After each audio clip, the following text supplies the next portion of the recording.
Hello दोस्तों, स्वागत है एक बार पुनः आप सभी का हमारे अपने YouTube channel Shiv coaching classes पर।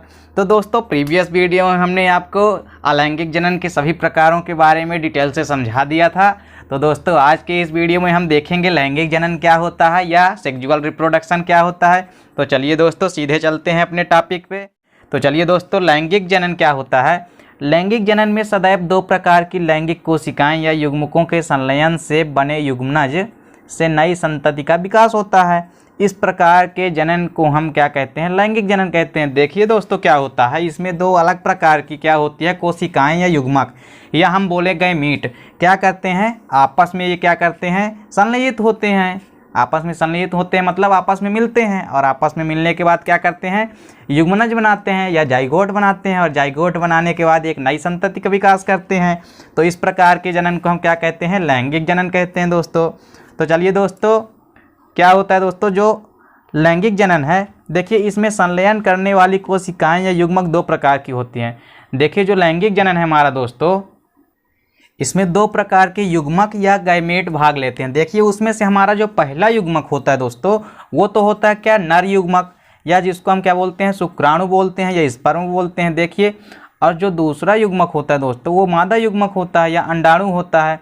चलिए दोस्तों, तो हम देखते हैं इसके बाद जीवों में लैंगिकता कैसी होती है। तो चलिए दोस्तों, जीवों में लैंगिकता हम देखते हैं। देखिए अनेक निम्न प्राणियों जैसे हाइड्रा, चपटे कृमि, जिसको हम प्लेटीहेलमिन्थिस बोलते हैं या प्लेटीकृमि बोलते हैं या प्लेटवार्म, देखिए इनमें क्या होता है, इनमें नर तथा मादा दोनों प्रकार के जननांग क्या होते हैं, एक ही जीव में पाए जाते हैं। क्या होता है दोस्तों, कुछ निम्न श्रेणी के प्राणी या लोअर वर्टिब्रेट जो होते हैं, लोअर जो प्राणी होते हैं, उनमें क्या होता है, जो हाइड्रा है जैसे हो गया, चपटे कृमि हो गए जैसे, इनमें क्या होता है, नर तथा मादा, है ना, यानी मेल एंड और फीमेल क्या होता है, ये दोनों प्रकार के जो जननांग हैं, है ना, ये क्या होते हैं, एक ही जीव में पाए जाते हैं। जितने दोनों जनन अंग जो हैं वो क्या होते हैं, एक ही जीव में पाए जाते हैं। तो इस दशा को हम क्या कहते हैं, उभय लिंगता कहते हैं। क्या कहते हैं दोस्तों, इस दशा को हम उभय लिंगता कहते हैं, जिसमें नर एवं मादा दोनों एक ही प्राणी में पाए जाएंगे, ठीक ना। और दोस्तों इस क्रिया को हम क्या कहते हैं, तथा ऐसे जंतुओं को हम क्या कहते हैं दोस्तों, द्विलिंगी जंतु कहते हैं। क्या कहते हैं दोस्तों, ऐसे जंतुओं को हम क्या कहते हैं, द्विलिंगी कहते हैं या बाइसेक्सुअल कहते हैं। चलिए दोस्तों, अब इसके बाद क्या होता है, जितने भी दोस्तों हायर इनवर्टिब्रेट होते हैं ना, तथा वर्टिब्रेट प्राणी होते हैं, जितने भी अधिकांश जो उच्च अकशेरुकी होते हैं तथा कशेरुकी जंतु में क्या होता है, नर तथा मादा जननांग जो है वो प्रत्येक सदस्य में पाए जाते हैं ना, यानी अलग अलग सदस्यों में पाए जाते हैं। अब ऐसे सदस्य या तो नर होते हैं या तो मादा। देखिए दोस्तों, मेल या फीमेल क्या होगा, अलग अलग जीवों में होंगे, एक ही जीव में मेल और फीमेल नहीं होंगे। तो वो तो या तो नर हो सकते हैं या तो मादा हो सकते हैं। तो देखिए दोस्तों, ऐसे जंतुओं को हम क्या कहते हैं, एक लिंगी जंतु कहते हैं या यूनिसेक्सुअल कहते हैं।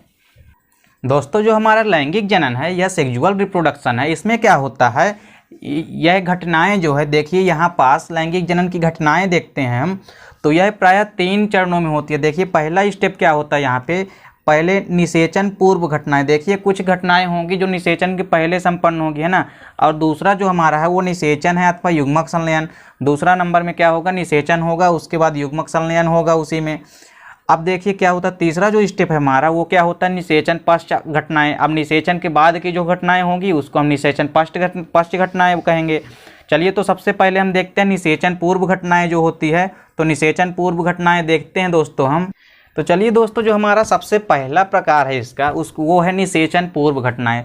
तो निषेचन पूर्व घटनाओं में क्या होता है, इनमें भी दो प्रकार की क्रियाएं होती है। पहला स्टेप जो होता है वो क्या होता है, युग्मक जनन, अर्थात युग्मकों का क्या होगा, निर्माण होगा। पहले स्टेप में क्या होगा दोस्तों, युग्मकों का निर्माण होगा। अब जब युग्मक बन जाएंगे तो दूसरा स्टेप क्या है दोस्तों, युग्मक स्थानांतरण। अब युग्मक के बनने के बाद युग्मक क्या करेंगे, स्थानांतरित होंगे एक जगह से दूसरे जगह। तो इसको हम क्या बोलेंगे गमन बोलेंगे, या युग्मकों का गमन, है ना। तो युग्मकों का स्थानांतरण होगा दूसरे स्टेप में। तो चलिए सबसे पहला जो स्टेप है हमारा वो है युग्मक जनन, अर्थात युग्मकों का निर्माण। तो चलिए हम देखते हैं युग्मकों का निर्माण कैसे होता है। तो देखिए दोस्तों युग्मक जनन क्या होता है, हमारा पहला नंबर है दोस्तों युग्मक जनन। देखिए दोस्तों युग्मक जनन क्या होता है, युग्मकों के बनने की जो क्रिया है उसी को हम युग्मक जनन कहते हैं, या उसको हम गैमेटोजेनेसिस कहते हैं। गैमीट आपस में दोस्तों बनेंगे तो उसको हम क्या कहेंगे, गैमेटोजेनेसिस कहेंगे। देखिए दोस्तों क्या होता है, इसमें लैंगिक जनन करने वाले जीवों में दो प्रकार के युग्मक, देखिए जितने भी लैंगिक जनन करने वाले प्राणी होते हैं उनमें प्रायः दो प्रकार के युग्मक बनेंगे, जिनमें पहला क्या होगा, नर युग्मक होगा तथा दूसरा क्या होगा दोस्तों, मादा युग्मक होगा या मेल गेमेटोफाइट होगा और फीमेल गेमेटोफाइट होगा। तो इनके बनने की क्रिया जो है क्या कहलाती है दोस्तों, युग्मक जनन कहलाती है। अब देखिए दोस्तों जो कुछ निम्न श्रेणी के प्राणी हैं तथा निम्न श्रेणी के देखिए पौधे जो हैं, जैसे एल्गी हो गया हमारा, फंजाई हो गया, कौन कौन हो गए दोस्तों, जैसे शैवाल हो गया तथा हमारे जो कवक हो गए, इनमें क्या होता है युग्मक आकार के रूप में इतने समान होते हैं कि नर युग्मक तथा मादा युग्मक को विभेदित करना संभव नहीं होता। क्या कहा दोस्तों हमने कि जितने भी निम्न श्रेणी के पौधे हैं जैसे शैवाल हो गए तथा कवक हो गए, इनमें क्या होता है जो युग्मक होते हैं वो आकार के रूप में यानी देखने में भी एकदम से समान होते हैं तथा शरीर के रूप में यानी शारीरिक क्रियाओं में भी क्या होते हैं, एक समान होते हैं। इनको हम आपस में क्या करते हैं दोस्तों, विभेदित नहीं कर सकते हैं, आपस में इनको हम अलग नहीं कर सकते हैं, देखने में ये एक जैसे होते हैं। इस प्रकार के युग्मक को हम क्या कहते हैं दोस्तों, समयुग्मक कहते हैं या आइसोगेमेट कहते हैं। मान लीजिए दोस्तों हमारे पास यहाँ पे दो युग्मक हैं, देख सकते हो आप यहाँ पे क्या है, हमारे पास दो युग्मक हैं, दो युग्मक हैं। देखिए यहाँ पे हमने दो युग्मक बना रखा है।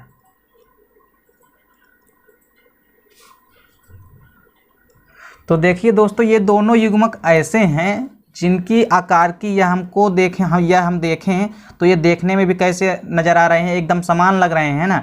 और इनके जो अंदर के देख सकते हैं, अंदर के जो भाग हैं वो भी एकदम कैसे हैं, समान रूप से दिखाई दे रहे हैं। तो इस प्रकार के युग्मक को जो एकदम से समान होते हैं उनको हम क्या कहते हैं, आइसोगेमेट कहते हैं या हम समयुग्मक कहते हैं। तथा अधिकांश लैंगिक रूप से जनन करने वाले जीवों में क्या होता है दोस्तों, नर युग्मक एवं मादा युग्मक आकार की या मार्फोलॉजिकली एवं क्रियात्मक दोनों तरह से भिन्न होते हैं। देखिए जितने भी अधिकांश यदि हम बात करें तो अधिकांश लैंगिक रूप से जनन करने वाले जो जीव हैं उनमें जो नर युग्मक है और जो मादा युग्मक है, यानी जो हमारा मेल गैमेटोफाइट है और जो हमारा फीमेल गैमेटोफाइट है, ये क्या होते हैं दोस्तों, आपस में एक दूसरे से देखने में भी समान होते हैं, आकार में भी समान होते हैं और इनके अंदर की क्रियात्मक शैली भी क्या होती है, अलग अलग प्रकार की होती है या भिन्न होती है। अर्थात अधिकांश नर युग्मकों एवं मादा युग्मकों को स्पष्ट देखा जा सकता है। देखिए अब जब दोनों भिन्न भिन्न है दोस्तों तो इनमें हम आसानी से विभेद कर सकते हैं और इनको हम आसानी से देख भी सकते हैं। इस प्रकार के युग्मक को हम क्या कहते हैं दोस्तों, विषम युग्मक कहते हैं या इन आइसोगैमेट कहते हैं। क्या कहा दोस्तों हमने, इनको विषम युग्मक कहते हैं, इस प्रकार के युग्मक को जो आपस में एक दूसरे से भिन्न होते हैं। चलिए दोस्तों अब जो हमारा विषम युग्मक है दोस्तों या इन आइसोगेमेट है उसको हम पुनः दो प्रकार में डिवाइड कर देते हैं। देखिए दोस्तों जो हमारा विषम युग्मक है ये पुनः दो प्रकार के होते हैं। पहला क्या होता है दोस्तों, जब युग्मक आकृति में समान लेकिन आमाप एवं शरीर क्रियात्मक रूप से असमान होते हैं तो इस प्रकार के युग्मक को हम क्या कहते हैं, असम युग्मक कहते हैं। क्या कहते हैं दोस्तों, हम इसको असम युग्मक कहते हैं। देखिए यहाँ पे हम डायग्राम के थ्रू समझते हैं। देखिए यहाँ पर हमारे पास दो गैमीट बने हुए, एक ये गैमीट है और एक दूसरा ये गैमीट। देखिए इसमें जो पहला गैमीट है हमारा, इसको हम क्या बोलते हैं, माइक्रोगैमीट बोलते हैं या इसको फीमेल गैमीट कहते हैं। और जो दूसरा गैमीट है दोस्तों जो हमारा, वो क्या है, माइक्रोगैमीट है। तो देखिए ये देखने में तो इनकी आकार की जो है क्या है, समान है, लेकिन इनके अंदर की यदि क्रियात्मक हम बात करें दोस्तों तो यहाँ पे आप देख सकते हो, यहाँ पे एक अतिरिक्त केंद्रक नज़र आ रहा है हमको, या एक बड़ा केंद्रक यहाँ पे हमको दिख रहा है। यहाँ पे देखिए कुछ नहीं दिख रहा है। तो इस प्रकार दोस्तों क्या होता है, ये क्रियात्मक रूप में क्या है, एक दूसरे से देखिए भिन्न है ना, इनके अंदर की शैली क्या है, एक दूसरे से अलग है, और ये आकार के रूप में क्या है लेकिन समान है। तो इस प्रकार के युग्मक को हम क्या कहते हैं, असम युग्मक कहते हैं। और जो दूसरा है दोस्तों हमारा, इसमें क्या होता है, इसमें नर युग्मक चल तथा मादा युग्मक क्या होती है, अचल होती है। अर्थात युग्मक शरीर की एवं आकार की दोनों तरह से भिन्न होते हैं। देखिए जो दूसरा प्रकार है हमारा विषम युग्मक का, इसमें नर युग्मक जो मेल गैमीटोफाइट है और जो मादा युग्मक यानी जो हमारी फीमेल गैमीटोफाइट है, ये दोनों मार्फोलॉजिकली भी और एनाटॉमिकली भी देखिए जो दोनों आकार के रूप में भी और शरीर के रूप में भी दोनों क्या होते हैं, एक दूसरे से भिन्न होते हैं। चलिए देखते हैं डायग्राम के थ्रू हम। तो चलिए दोस्तों यहाँ पे हम देखते हैं हमारे पास दो युग्मक हैं या दो गैमीट हैं। देखिए एक तो है हमारे पास फीमेल गैमीट जिसको हम क्या कहते हैं, ओवम कहते हैं, और दूसरा जो हमारे पास है वो है मेल गैमीट जिसको हम स्पर्म बोलते हैं। यहाँ पे देख सकते हैं ये दोनों, यदि हम आकार के रूप में बात करें तो ये दोनों आकार में भी कैसे हैं, एक दूसरे से अलग हैं, देख सकते हैं। और यहाँ पे क्या ये गोलाकार है और ये यहाँ पे देख सकते हैं ये स्पाइरल टाइप का, ये लंबा है आकार में।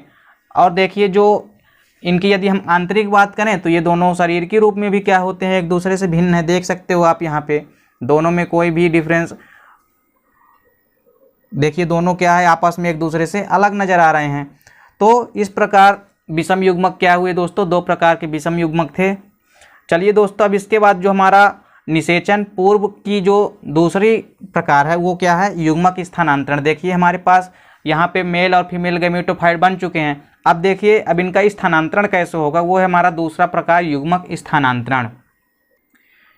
देखिए दोस्तों युग्मक निर्माण के पश्चात नर तथा मादा युग्मक संलयन हेतु एक दूसरे के समीप आते हैं।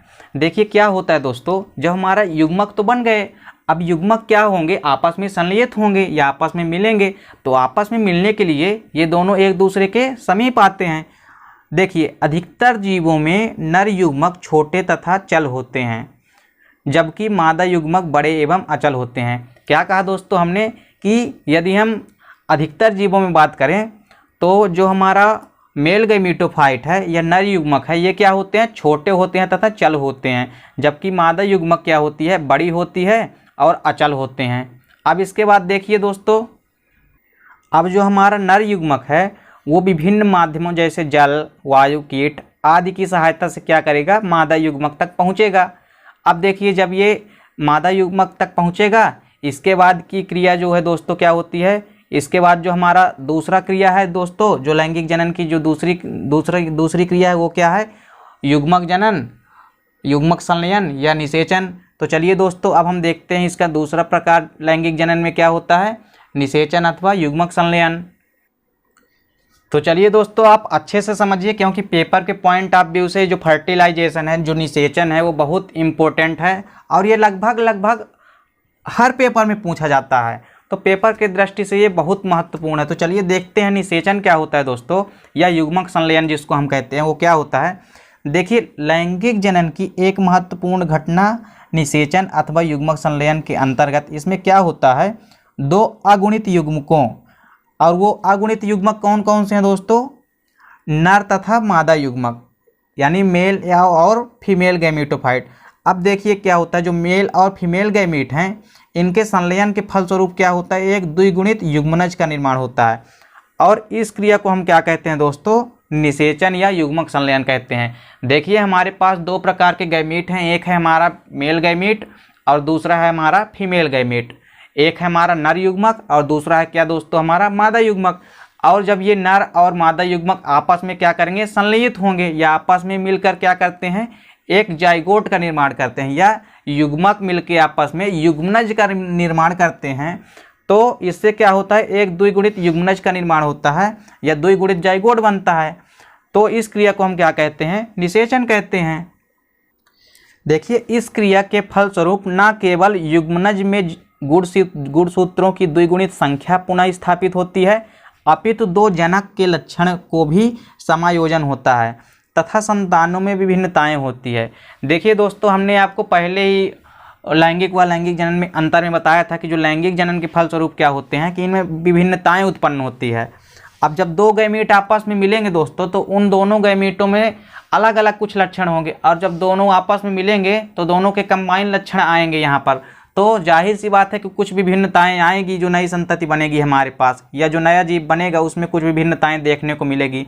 और क्या होता है दोस्तों कि इससे गुणसूत्रों की द्विगुणित संख्या स्थापित होती है। देखिए हमारे पास यहाँ पे हम देख सकते हैं देखिए हमारे पास एक अगुणित युग्मक है और एक और अगुणित युग्मक है, यानी दो हमारे पास क्या है दोस्तों, एक ये और एक ये दोनों कैसे हैं, अगुणित युग्मक हैं या हेप्लॉइड हैं। अब देखिए इनके पास गुणसूत्र कैसा है, मान लीजिए n है और इनके पास भी क्या है, n है। अब देखिए ये दोनों आपस में मिलकर क्या बनाते हैं, जाइगोट बनाते हैं। तो जाइगोट जो बनता है वो कैसा बनता है, द्विगुणित बनता है। तो ये n और n आपस में क्या मिलके बना लिए, 2n बना लिए, या दो हेप्लॉइड सेल मिलके क्या बना ली, एक डिप्लॉइड सेल बना ली। तो चलिए दोस्तों अब हम देखते हैं। देखिए दोस्तों जो हमारा मेल गैमीट है और फीमेल गैमीट है ये आपस में संलयन तो हो जाएंगे और क्या करेंगे, जाइगोट का निर्माण करेंगे, है ना। लेकिन दोस्तों क्या है, अब ये कैसे पहुंचते हैं एक दूसरे के पास, इसको देखिए क्या करते हैं। ये जो है हमारा निषेचन के प्रकार पर निर्भर करता है। देखिए दोस्तों तो जो हमारा निषेचन है वो दो प्रकार का होता है। कितने प्रकार का दोस्तों होता है, दो प्रकार का। उसमें से पहला हमारा जो निषेचन है दोस्तों उसको हम कहते हैं बाह्य निषेचन, ठीक है दोस्तों। और जो दूसरा हमारा प्रकार है वो है अंतः अथवा आंतरिक निषेचन। कौन कौन से हैं दोस्तों, बाह्य निषेचन और दूसरा क्या है, अंतः निषेचन या आंतरिक निषेचन। तो चलिए सबसे पहले समझते हैं बाह्य निषेचन क्या होता है। तो देखिए दोस्तों बाह्य निषेचन क्या होता है, जलीय जीवों में प्रायः पानी निषेचन पाया जाता है। देखिए जो बाह्य निषेचन होता है प्रायः दोस्तों वह किस में पाया जाता है, अधिकतर जलीय जीवों में पाया जाता है। यह अधिकांश शैवालों, मछलियों एवं उभयचरों में निषेचन जीव के शरीर के बाहर जलीय माध्यम में क्या होता है, संपन्न होता है। इस प्रकार के निषेचन में जनकों द्वारा अपने चारों ओर स्थित बाहरी माध्यम अर्थात जल में नर तथा मादा युग्मक मुक्त कर दिए जाते हैं, जहाँ पर इनका क्या होता है, निषेचन होता है, तथा युग्मनज परिवर्धित होकर संतान उत्पन्न करता है। इस प्रकार का निषेचन बाह्य निषेचन कहलाता है। क्या होता है दोस्तों कि जल में क्या होता है, अधिकांश जितने भी शैवाल या कि मछलियाँ या कि हम एम्फीबियंस की बात करें, उभयचरों की यदि हम बात करें, तो ये इनमें क्या होता है, जो हमारा निषेचन है वो बाह्य माध्यम में संपन्न होता है अर्थात जल में संपन्न होता है। ये क्या करते हैं दोस्तों, अपने शरीर से बाहर क्या करते हैं, अपने जो गैमीट हैं उनको क्या कर देते हैं, पानी में क्या कर देते हैं, प्रवाहित कर देते हैं या पानी में निकाल देते हैं। अब जब वो गैमीट आपस में क्या होते हैं, एक दूसरे के पास आते हैं, मेल गैमीट मान लीजिए फीमेल गैमीट को ढूंढ लेता है, तो वो आपस में मिलके क्या बनाएंगे, जाइगोट बनाएंगे और परिवर्धित होकर के क्या करेंगे, एक नए युग्मनज का विकास करेंगे। चलिए दोस्तों अब जो हमारा है दूसरा प्रकार वो है अंतः निषेचन या आंतरिक निषेचन। चलिए देखते हैं आंतरिक निषेचन क्या होता है दोस्तों। यह जो हमारा आंतरिक निषेचन है दोस्तों यह प्रायः किस में पाया जाता है, स्थलीय जीवों में पाया जाता है। तो यहाँ पे आप देख सकते हो स्थलीय जीवों में प्रायः आंतरिक निषेचन पाया जाता है। इसके बाद क्या है दोस्तों, जो उच्च श्रेणी के जंतु हैं जैसे सरीसृप, पक्षियों, स्तनियों एवं अधिकांश पौधों जैसे ब्रायोफाइट्स, टेरिडोफाइट्स, अनावृतबीजी एवं आवृतबीजी तथा कवकों में युग्मक संलयन क्या होता है, जीव के शरीर के अंदर होता है। देखिए दोस्तों किनमें हायर श्रेणी के जितने भी जंतु हैं, हायर श्रेणी के जितने भी एनिमल हैं, जितने भी उच्च श्रेणी के जंतु हैं, कौन कौन से हो गए दोस्तों, जैसे जितने भी रेप्टिलियाज हैं या सरीसृप हैं, और इसके अलावा जितने भी बर्ड्स हैं या पक्षियाँ हैं, तथा जितने भी मैमल्स या स्तनियाँ हैं, इनमें क्या होता है, ज़्यादातर आंतरिक निषेचन होता है। इसके अलावा कुछ पौधे जैसे ब्रायोफाइट्स और टेरिडोफाइट्स, इनमें क्या होता है, तथा जिम्नोस्पर्म एवं अनावृतबीजी, इन पौधों में क्या होता है, युग्मकों का जो संलयन है दोस्तों वह क्या होता है, वह शरीर के अंदर ही संपन्न होता है। अतः यह प्रक्रिया क्या कहलाती है दोस्तों, आंतरिक निषेचन कहलाती है या अंतः निषेचन कहलाती है। देखिए दोस्तों इन जीवों में अंड तथा मादा युग्मक अचल होता है। क्या कहा दोस्तों हमने कि इन जीवों में जो अंड है अथवा जो मादा युग्मक होता है वो क्या होता है, अचल होता है तथा मादा शरीर के अंडाशय में उत्पन्न होता है। क्या कहा दोस्तों हमने, जो हमारा मेल गैमीट है ना, वो कहाँ होता है, वो तो अचल होता है ना, यानी वो अपने जगह पे ही रहेगा, है ना। और कहाँ उत्पन्न होता है ये हमारा फीमेल गैमीट दोस्तों, तो ये उत्पन्न होता है अंडाशय में। जबकि जो हमारा मेल गैमीट है या जो हमारा नर युग्मक है वो कैसा होता है, शुक्राणु होते हैं ना, और ये कैसे होते हैं, चल होते हैं या चलायमान होते हैं, ये एक स्थान से दूसरे स्थान तक क्या होते हैं, जा सकते हैं। अब देखिए दोस्तों, जो लैंगिक जनन में हमारा जो तीसरा स्टेप था वो क्या था, निषेचन पश्च घटनाएं। देखिए सबसे पहले हमने क्या देखा, निषेचन पूर्व घटनाएं देखा, जिसमें जिसमें हमने क्या देखा, युग्मक जनन देखा, अर्थात युग्मक का निर्माण कैसे हुआ। उसके बाद जो दूसरा स्टेप था, दूसरा प्रकार था उसमें वो युग्मक स्थानांतरण था। उसके बाद जो दूसरा स्टेप था हमारा लैंगिक जनन में वो क्या था, निषेचन था, अर्थात युग्मक संलयन था। अब जो हमारा जो तीसरा स्टेप है यहाँ पे, ये क्या है, निषेचन पश्च घटनाएं। तो देखिए जो निषेचन पश्च घटनाएं होती है इनमें दो भाग सम्मिलित हैं। पहला है युग्मनज या हम बोलें इसको जाइगोट, और दूसरा क्या होता है, भ्रूणोद्भव, या इसको हम कहते हैं एम्ब्रियोजेनेसिस। चलिए देखते हैं दोस्तों, सबसे पहला जो है हमारा वो है युग्मनज या जाइगोट। तो देखिए दोस्तों, जाइगोट या युग्मनज क्या होता है, निषेचन के दौरान दो अगुणित नर तथा मादा युग्मकों का संलयन होता है। देखिए दोस्तों क्या होता है कि जब निषेचन होता है तो इसमें दो प्रकार के गैमीट, मेल गैमीट एक और एक फीमेल गैमीट, इनका आपस में क्या होता है, संलयन होता है या आपस में ये मिलते हैं तथा एक द्विगुणित युग्मनज का निर्माण करते हैं। और क्या करते हैं, एक जाइगोट का निर्माण करते हैं। अब जो हमारा जाइगोट बन गया दोस्तों, जो युग्मनज है, एक पीढ़ी से दूसरी पीढ़ी के जीव के बीच की महत्वपूर्ण कड़ी है। देखिए युग्मनज बनने के बाद क्या होता है कि भ्रूण बनता है इसके आगे, फिर क्या होता है, नए जीव का निर्माण होता है इससे। तो यह जो है तो एक पीढ़ी से दूसरे पीढ़ी के बीच की क्या है, एक महत्वपूर्ण कड़ी है। अब देखिए दोस्तों, अब देखिए क्या होता है, जो द्विगुणित युग्मनज जो है वो समसूत्री विभाजन द्वारा द्विगुणित जीवों को उत्पन्न करता है। क्या करता है दोस्तों, इनमें द्विगुणित जो युग्मनज हमारा बन गया है इसमें कई बार क्या होता है, समसूत्री विभाजन होता है, और उनमें क्या होता है, 2 कोशिकाएं बनेगी, 2 से 4 कोशिकाएं बनेगी, 4 से 8 कोशिकाएं बनेगी, 8 से 16 कोशिकाएं बनेगी, और इस प्रकार से क्या होता है, ये एक जीव को उत्पन्न करेंगे। अर्थात हम कह सकते हैं कि इन जीवों में युग्मनज जो है क्या है, प्रथम कोशिका है। देखिए हमारे पास युग्मनज जो है मान लीजिए प्रथम कोशिका है, उसके बाद क्या होगी, उनमें से कई सारे क्या होंगे, समसूत्री विभाजन होंगे या माइटोसिस डिवीजन होंगे। अब माइटोसिस डिवीजन क्या होता है, समान प्रकार का विभाजन होता है, तो इसमें एक से कई सारे सेल बन जाएंगे। और क्या होता है, उससे फिर क्या होगा कि कई सारे स्टेप के बाद क्या होता है, भ्रूण का निर्माण होता है, और भ्रूण निर्माण के बाद एक नए जीव का निर्माण हो जाता है। चलिए दोस्तों, तो ये तो हो गया क्या हमारा युग्मनज या जाइगोट। अब देखिए जो हमारा दूसरा प्रकार है इसमें वो क्या होता है दोस्तों। तो चलिए दोस्तों, जो हमारा निषेचन पश्च घटनाएं हैं उनमें हम अपना दूसरा प्रकार क्या है इसमें, भ्रूणोद्भव या जिसको हम एम्ब्रियोजेनेसिस कहते हैं। तो देखिए दोस्तों, एम्ब्रियोजेनेसिस क्या होती है, निषेचन के उपरांत बने युग्मनज से भ्रूण का निर्माण होता है। निषेचन के बाद क्या होता है दोस्तों, युग्मनज बनते हैं, और युग्मनज बनने के बाद फिर क्या होता है, भ्रूण का निर्माण होता है। तो युग्मनज से दोस्तों क्या होता है, भ्रूण बनने की जो क्रिया होती है उसको हम एम्ब्रियोजेनेसिस कहते हैं या भ्रूणोद्भव कहते हैं। क्या कहा दोस्तों हमने कि निषेचन के बाद क्या होता है, जाइगोट का निर्माण होता है, और जाइगोट बनने के बाद क्या होता है, भ्रूण का निर्माण होता है। तो जाइगोट से क्या होता है, भ्रूण बनने की जो क्रिया है दोस्तों उसको हम क्या कहते हैं, एम्ब्रियोजेनेसिस कहते हैं। अब देखिए दोस्तों, युग्मनज के विकास के आधार पर यानी जाइगोट के डेवलपमेंट के आधार पे जीवों को हम 2 भागों में विभाजित कर सकते हैं। उसमें हमारा जो पहला प्रकार है वो है अंडप्रजक, जिसको हम क्या बोलते हैं, ओविपेरस बोलते हैं, और दूसरा जो हमारा प्रकार है वो है सजीव प्रजक या विविपेरस। तो चलिए दोस्तों, सबसे पहले हम देखते हैं अंडप्रजक या ओविपेरस क्या होता है। तो आइए दोस्तों हम देखते हैं अंडप्रजक या विविपेरस क्या होते हैं। तो ऐसे जंतु दोस्तों जो अंडे देते हैं उनको हम क्या कहते हैं, अंडप्रजक कहते हैं। क्या कहते हैं दोस्तों, ऐसे सभी जंतु जो अपने निषेचित जीव को अंडे के रूप में जन्म देते हैं उसको हम क्या कहते हैं, अंडप्रजक कहते हैं।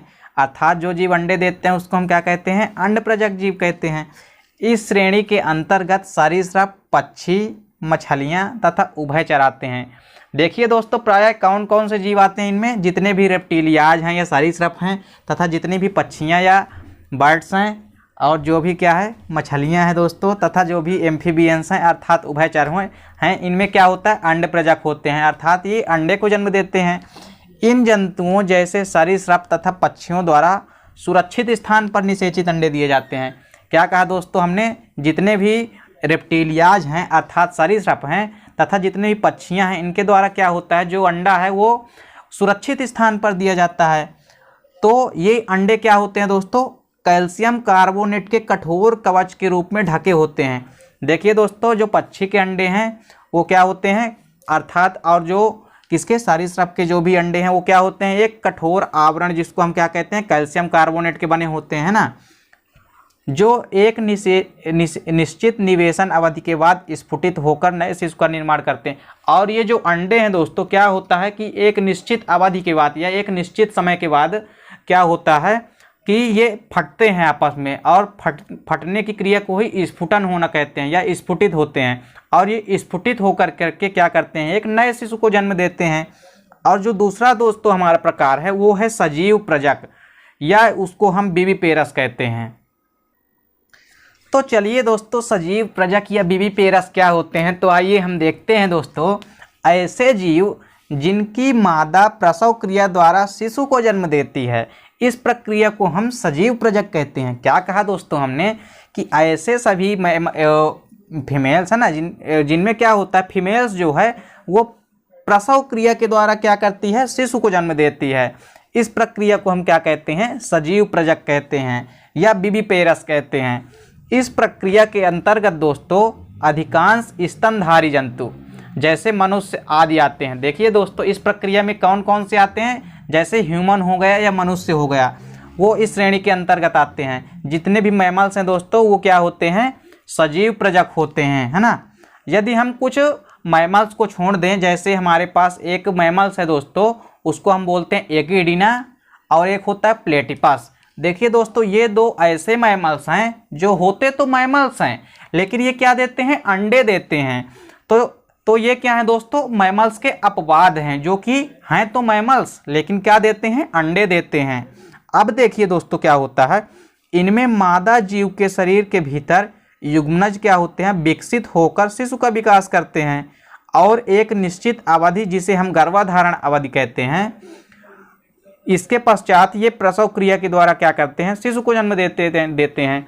क्या होता है दोस्तों कि जो युग्मनज है उसका विकास कहाँ होता है, भ्रूण में होता है, और वो विकसित होकर के एक निश्चित गर्भाधारण अवधि के बाद क्या करते हैं, प्रसव क्रिया के द्वारा शिशु को जन्म देते हैं। इस प्रकार से जो नया जीव हमारे पास प्राप्त हुआ उसको किसके माध्यम से प्राप्त हुआ, प्रसव क्रिया के माध्यम से शिशु के द्वारा प्राप्त हुआ।